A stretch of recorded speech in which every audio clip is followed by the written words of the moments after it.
Hello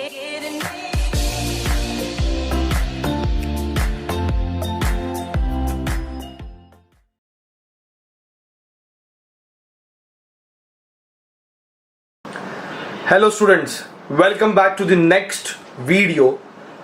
last video में हमने देखा कि Wheatstone meter bridge experiment is used to find unknown resistance. अभी उसके न्यूमेरिकल्स हम सॉल्व करने वाले बच्चों, ठीक है? तो let us start. I hope आपने प्रीवियस लेक्चर देखा है, क्योंकि यहाँ पे मैं डायरेक्टली सम से स्टार्ट कर रहा हूँ।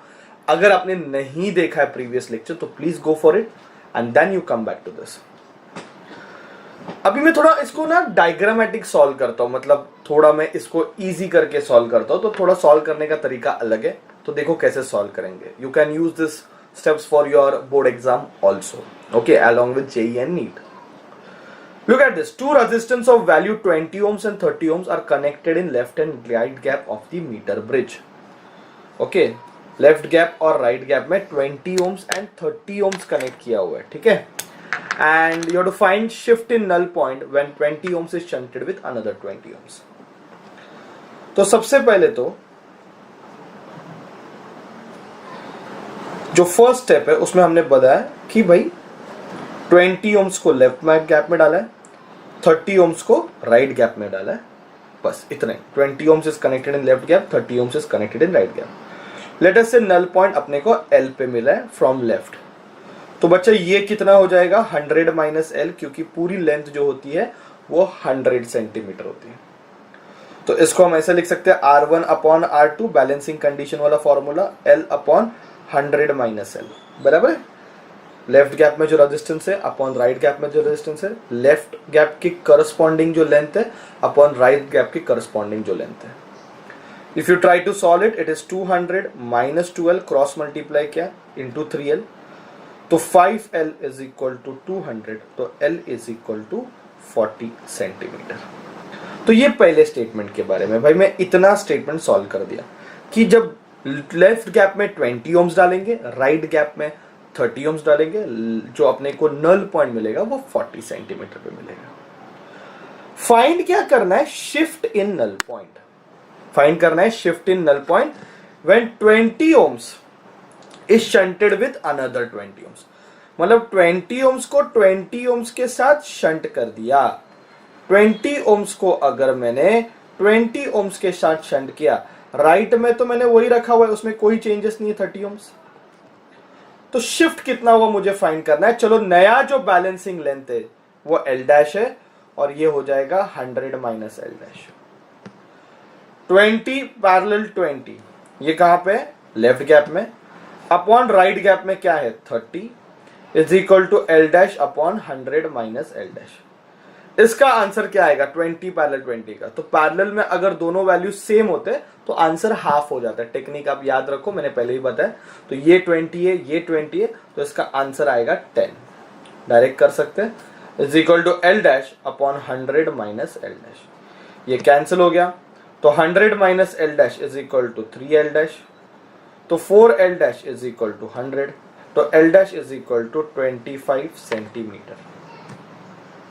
जो भी मेजरमेंट कर रहे हो हम कहां से कर रहे हैं? लेफ्ट से कर रहे हैं। तो पहले नल पॉइंट 40 सेंटीमीटर पे था, तो सोचो पहले नल पॉइंट कहां पे था? 40 सेंटीमीटर पे था। लेट अस से दिस इज पॉइंट A, और फिर नल पॉइंट 25 सेंटीमीटर पे चला गया फ्रॉम लेफ्ट। तो शिफ्ट इन नल पॉइंट क्या रहेगा? तो शिफ्ट इन नल पॉइंट रहेगा बच्चों, बहुत सिंपल है, it is 40 minus 25, answer is 15 centimetre. This will be shift in null point. I hope this is very simple. Let us go for the next one. Okay, two resistance X and Y are connected in left and right gap of a meter bridge. Okay, X is connected in left gap, Y is connected in right gap. Okay, of the meter bridge.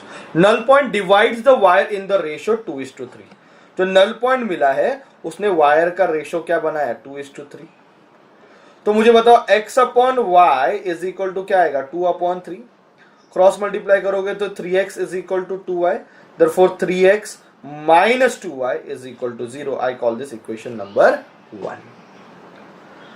Now null point is measure from left. Okay, when the value of x, अभी x is change by 20 ohms, x को 20 ओम से change किया।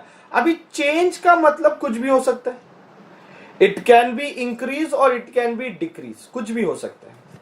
तो उसने बोला कि ये जो x लगाया है लेफ्ट गैप में उसकी वैल्यू 20 ओम से चेंज कर दी, तो जो नल पॉइंट है उसका रेशियो कितना होगा 1:4। So what I will do, I will keep as it is, जरा लेफ्ट वाला वैसे ही रख देता हूं थोड़ी देर के लिए। राइट में तो उसने कुछ नहीं किया, y लगा के रखा है। अभी नल पॉइंट 1:4 में डिवाइड हो गया। पहला नल पॉइंट 2:3 था, अभी नल पॉइंट 1:4 है। मतलब x को उसने ऐसे चेंज किया कि नल पॉइंट 2:3 जो था वो 1:4 हो गया। अब मुझे बताओ 2 का 1 हो गया, मतलब ये नल पॉइंट कहीं इस तरफ खिसक गया। अगर ये नल पॉइंट किधर इस तरफ खिसक गया तो मतलब इधर की वैल्यू क्या हो गई, कम हो गई, तो डिक्रीज हो गया। तो परफेक्ट आंसर चेंज का यहां पे क्या है, डिक्रीज। तो x -20 लिखा है बच्चों, मैंने क्या लिखा है, मैंने x -20। तो x -20 upon y is equal to 1/4। तो 4x - 80 is equal to y, therefore 4x - y is equal to 80। I call this equation number 2। ठीक है, अब मुझे लगता है कि कोई प्रॉब्लम नहीं है, दोनों को साइमल्टेनियसली सॉल्व करना है। ये तो आपको पता ही है, अपने को x एंड y फाइंड करना है, तो साइमल्टेनियसली सॉल्व करते हैं। तो ये है 3x - 2y is equal to 0, equation 1। इसको एक काम करते हैं, 2 से मल्टीप्लाई करते हैं, तो 8x - 2y is equal to 160। इसको मैंने 2 से मल्टीप्लाई किया। नाउ विल सब्ट्रैक्ट, तो ये साइन कैंसिल हो जाएगा, ये -5x इज इक्वल टू -160। तो x की वैल्यू -160 अपॉन -5, तो ये कितना आया 32 ओम्स। ये वैल्यू यहां पे सब्स्टिट्यूट कर दो, तो from 2 what I will get 4x, x की वैल्यू 32 है, minus y is equal to 80। तो minus y is equal to 80 minus ये 4 2 ज़ा 8, 4 3 ज़ा 12, 128 है। इसको अगर सॉल्व करोगे तो आंसर 48 ओम्स आएगा, किसका, y का। तो x का आंसर अपने को मिला 32 ओम्स और y का आंसर अपने को मिला 48 ओम्स। इजी, देखो बहुत सिंपल है, मतलब जैसे डायलॉग बढ़ रहा है ना वैसे सॉल्व करते जा रहा हूं, जैसे जैसे स्टेटमेंट आ रहा है वैसे वैसे डायग्राम निकाल के सॉल्व करो। बहुत इजी वे में सॉल्व हो जाता है, बहुत इजी टाइप है, important for your boards also. Two coils are connected in series in one gap of the Wheatstone meter bridge and null point is obtained at the center with a resistance of 100 ohms in the other gap. दो coil को series में connect किया left gap में, right gap में कितना लगा है 100 ohms. नल point centre पे मिला, सेंटर पे मिला मतलब बच्चा ये 50 सेंटीमीटर है और ये 50 सेंटीमीटर है। सेंटर उसी को बोलते हैं क्योंकि टोटल 100 सेंटीमीटर है। समझा बच्चा, इसमें मैंने क्या कर दिया कि भाई दो कॉइल है, दोनों का रेजिस्टेंस मैंने लिया R1 R2। ओके, दोनों को लेफ्ट गैप में सीरीज में कनेक्ट किया, मतलब वन ऑफ द गैप, चलो लेफ्ट गैप लिया। और null point is obtain at the centre, null point centre पे मिला, 100 ओम रेजिस्टेंस मैंने राइट गैप में डाला। सीरीज का मतलब R1 प्लस R2 बच्चों upon 100 is equal to 50 upon 50, ये कैंसिल हो गया। तो R1 प्लस R2 का आंसर कितना आएगा 100। नेक्स्ट इसमें क्या किया, when the coils are connected in parallel in the same gap, अभी सेम गैप में इन दोनों कॉइल को पैरेलल में डाल दिया। Then the resistance is to be changed by 84 ohms. 84 ohms से रेजिस्टेंस को चेंज करना पड़ा on the right hand side, right gap में, राइट गैप में 84 ओम से उसको क्या किया, चेंज किया। ये चेंज का मतलब हमेशा समझना है, पहले 100 ओम था, फिर 84 ओम से उसको क्या कर दिया, चेंज कर दिया बच्चों। तो अभी मुझे बताओ वो इंक्रीज होगा क्या डिक्रीज होगा, थोड़ा सोच के बताओ। अभी बताओ, सीरीज का पैरेलल हो गया मतलब यहां की वैल्यू कम हो गई। कम ऑन, इमेजिन करो, अगर सीरीज का पैरेलल कर दिया तो लेफ्ट गैप में तो रेजिस्टेंस कम हो गया ना। अभी रेजिस्टेंस जैसे ही कम हो जाएगा उस तरफ वो नल पॉइंट शिफ्ट होगा, तो ये रेजिस्टेंस कम हो गया तो नल पॉइंट इस तरफ शिफ्ट हो गया, क्योंकि ये वाला चीज हावी हो गया, तो ये नल पॉइंट इधर शिफ्ट हो गया। अब मैं चाहता हूं कि वापस वो 50 पे आ जाए, वापस सेंटर पे आ जाए, तो मुझे यहां की वैल्यू बढ़ानी पड़ेगी कि कम बढ़नी पड़ेगी।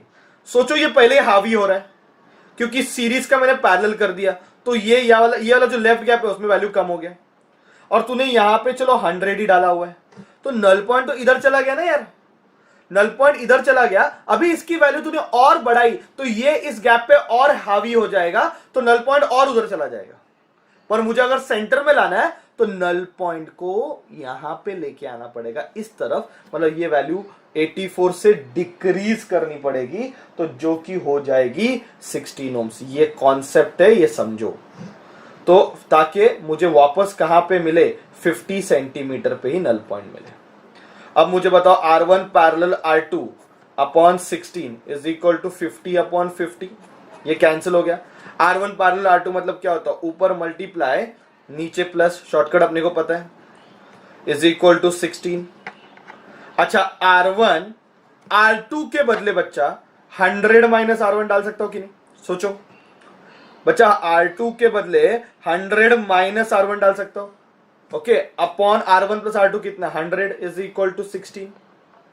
तो ये हो जाएगा 100 R1 minus R1 square is equal to 1600। तो R1 स्क्वायर की वैल्यू क्या होगी, R1 स्क्वायर माइनस 100 R1, इसको उधर लेके जा रहा हूं सबको, प्लस 1600 इज इक्वल टू 0। तो मुझे लग रहा है इसका स्प्लिटिंग बहुत सिंपल है, 80 और 20 रहेगा। क्वाड्रेटिक तो सबको सॉल्व करने को आता ही है। R1 और R2 का वैल्यू मुझे कितना मिलेगा, 80 एंड 20 ओम्स, और you can say R1 is 20 ohms and R2 is 80 ohms. Anyhow you can solve. Is it clear?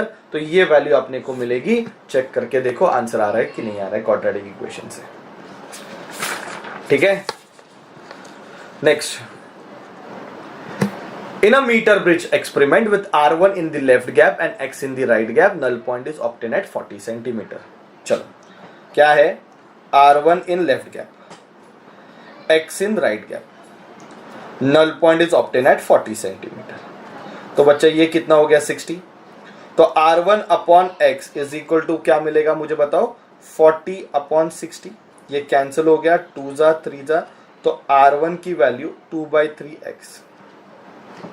Okay, चलो इसको मैं इक्वेशन 1 नाम देता हूं। अब उसने बोला है with resistance R2 in the left gap and same resistance X in right gap, null point is obtain at the centre. अभी R2 को लेफ्ट गैप में डाला और X को राइट गैप में डाला, null point is obtain at the centre. Centre मतलब कितना होता है, 50 सेंटीमीटर। तो R2 upon X is equal to 50 upon 50, ये कैंसिल हो गया, therefore R2 is equal to क्या मिलेगा, X। I call this equation number 2। R1 की वैल्यू 2/3 ऑफ X, R2 की वैल्यू X। आई थिंक ये बहुत सिंपल है समझना। Where will be null point, question क्या पूछ रहा है भाई, नल पॉइंट किधर है, where will be null point if R1 and R2 first connected in series and then in parallel. मतलब अगर R1 एंड R2 को पहला अगर मैंने सीरीज में डाल दिया, okay, right gap still containing X, right gap में अभी भी X ही है, then where is the null point. चलो L लेते, तो ये क्या हो गया, 100 माइनस L। तो अपने को अभी L फाइंड करना है, समझ में आ रहा है। Where will be the null point if R1 and R2 are first connected, put in series, पहले उनको सीरीज में डाल दिया, सीरीज में डाल दिया, देखो R1 प्लस R2, तो R1 plus R2 upon X is equal to L upon 100 minus L। R1 की value 2/3 of X plus X, R2 की value upon X is equal to L upon 100 minus L। ये हो जाएगा 5x/3, नीचे already X है, is equal to L upon 100 minus L। x cancel, cross multiply कर दो, आपको L बहुत इजीली मिल जाएगा। सॉल्व करना, देखो इसका आंसर कितना आ रहा है, इसका आंसर लगभग आना चाहिए 62.5 centimetre from left, from left. अभी उसने बोला कि वापस उसको पैरेलल में डाला, R1 और R2 को, R1 और R2 को पैरेलल में डाला, तो नल पॉइंट कहां मिलेगा, पहला सीरीज में डाला था, अभी पैरेलल में डाला, राइट में सिर्फ X ही है, तो अभी कहां पे नल पॉइंट मिलेगा, लेट अस से दिस इज L डैश और ये 100 माइनस L डैश। बच्चों R1 पैरेलल R2 ने एक काम करो, सॉल्व करके लो इसको, नहीं तो ना वो बहुत खिचड़ी हो जाएगा और फिर रॉन्ग हो जाता है सम, तो इसको पहले अलग से सॉल्व कर लो।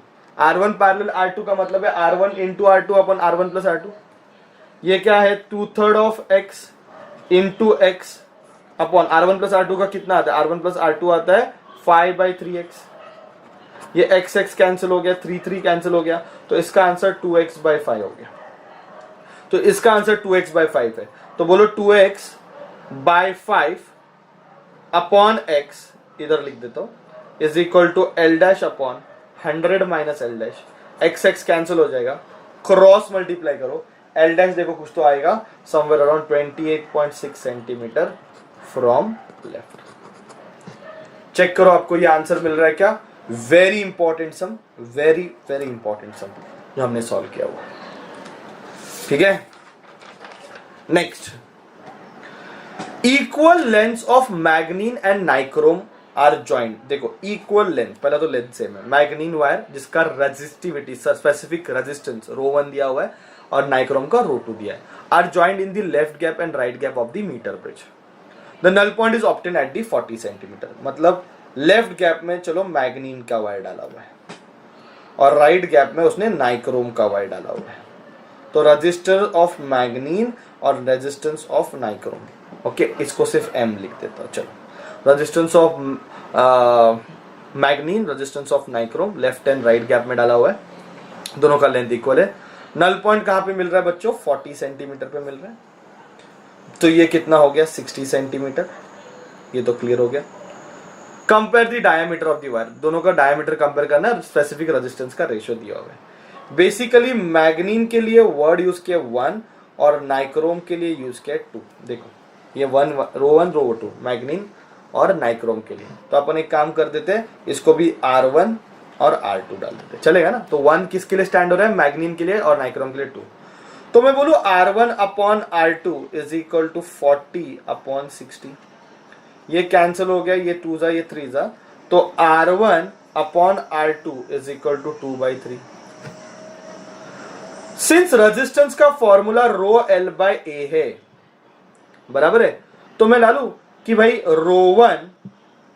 ρL/A, area of cross section को अपन क्या लिख सकते हैं? πr², और डायमीटर के फॉर्म में इसको लिख सकते हैं ρL/πr²/4, है ना?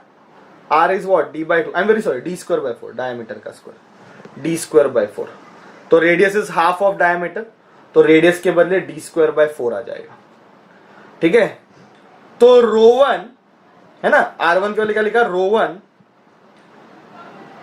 L/4 अपॉन पाई d1², ये समझा? ये r1 का वैल्यू हो गया, into ρ2 L/4 upon pi d2² is equal to 2/3। मतलब R1 के बदले ये वाली सब्स्टिट्यूट कर दिया। ρ1 लेंथ तो सेम रखा है तो L ही रख दिया मैंने, 4 तो 4 है, पाई तो पाई है, diameter d1²। R2 upon R2 था तो R2 का उल्टा हो गया। अभी पाई पाई कैंसिल हो गया, 4 4 कैंसिल हो गया, L L कैंसिल हो गया, तो ρ1 upon ρ2 is equal into d2 upon d1 the whole square is equal to 2/3। Therefore बच्चों what is d1 upon d2 the whole square? अभी मैं इस टर्म को उधर लेके जा रहा हूं, तो इसको लिख सकते हैं ρ1 अपॉन ρ2 इंटू 3/2। मुझे लग रहा है ये वैल्यूज ऑलरेडी यहाँ पे दिए हुए, वैल्यू सब्स्टिट्यूट करो, सॉल्व करो, आंसर समवेयर 0.2683 के आसपास आता चाहिए, 0.2683 के आसपास। तो देखो d1 अपॉन d2, स्क्वायर को उधर लेके जाओगे तो स्क्वायर रूट हो जाएगा। You to compare that diameter, तो d1 अपॉन d2 का आंसर ये आ रहा है क्या? चेक करो। ठीक है, let us go for the last sum, again the most important sum. इधर बहुत बच्चे गड़बड़ करते हैं। Two diametrically opposite points of a metal ring are connected to two terminals in left gap. Left gap में ओके रिंग के डायमीट्रिकली opposite point connect किए, और राइट गैप में मैंने डाला है 15 ohms। Null point is obtained at the 40 centimetre. तो बच्चों ये कितना हो गया? 60 सेंटीमीटर हो गया, यस और no? I want to find resistance of this wire which is bent in the form of ring. इस वायर का रेजिस्टेंस फाइंड करना है, तो let R be the resistance of wire. Let R be the resistance of wire. ये wire का resistance पूरा मैंने क्या लिया? R, और इसकी ये डायमेट्रिकली अपोजिट पॉइंट कनेक्टेड है।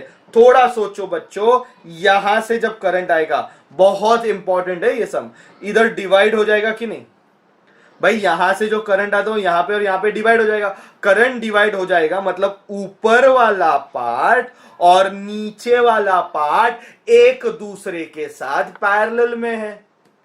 बात समझ में आ रहा है कि नहीं? ये ऊपर वाले पार्ट का रेजिस्टेंस R/2 और नीचे वाले पार्ट का रेजिस्टेंस R/2, क्योंकि रेजिस्टेंस तो लेंथ पे डिपेंड करता है। तो ऊपर का लेंथ अगर हाफ हो गया तो रेजिस्टेंस भी हाफ हो जाएगा, नीचे का लेंथ हाफ हो गया तो रेजिस्टेंस भी क्या हो जाएगा, हाफ हो जाएगा। तो ये लेफ्ट कॉलम में अगर आप ठीक से देखोगे तो R/2 is parallel to R/2, ये लेफ्ट गैप में होगा कि R/2 के साथ पैरेलल में upon 15 is equal to 40 upon 60। Left gap में रेजिस्टेंस अपॉन राइट गैप में रेजिस्टेंस, लेफ्ट वायर का लेंथ अपॉन राइट वायर का लेंथ। बच्चों यहां पे अपन एक काम करते हैं, 15 1 जा, 15 4 जा, 4 1 जा, 4 10 जा, बराबर है। R1 पैरेलल R2 दोनों सेम रहेगा तो आंसर हाफ हो जाता है, तो इसका आंसर R/4 आ जाएगा 10। तो R का आंसर कितना आएगा, 40 ओम्स। ठीक है, वेरी इंपॉर्टेंट सम कि भाई यहाँ पे ये दोनों, अगर तुम लोगों ने डायरेक्ट कर दिया, बहुत बच्चे क्या करते हैं, लेफ्ट गैप में क्या कनेक्ट किया वायर, उसका रेजिस्टेंस R है upon 15 is equal to 40 upon 60, इसको आंसर 10 ओम्स मिलेगा, जो कि रॉन्ग है, क्योंकि यहाँ पे करंट डिवाइड होता है। दैट मीन्स वो दोनों जो सेगमेंट है ऊपर वाला और नीचे वाला वायर का, वो दोनों एक दूसरे के साथ पैरेलल में चला गया और आंसर कितना आता है, 40। Very important sum, and that's the end of Wheatstone meter bridge के sums. You can try more sums. I explained you the technique कि diagram draw करके कैसे इसको solve करते हैं. Thank you very much all of you.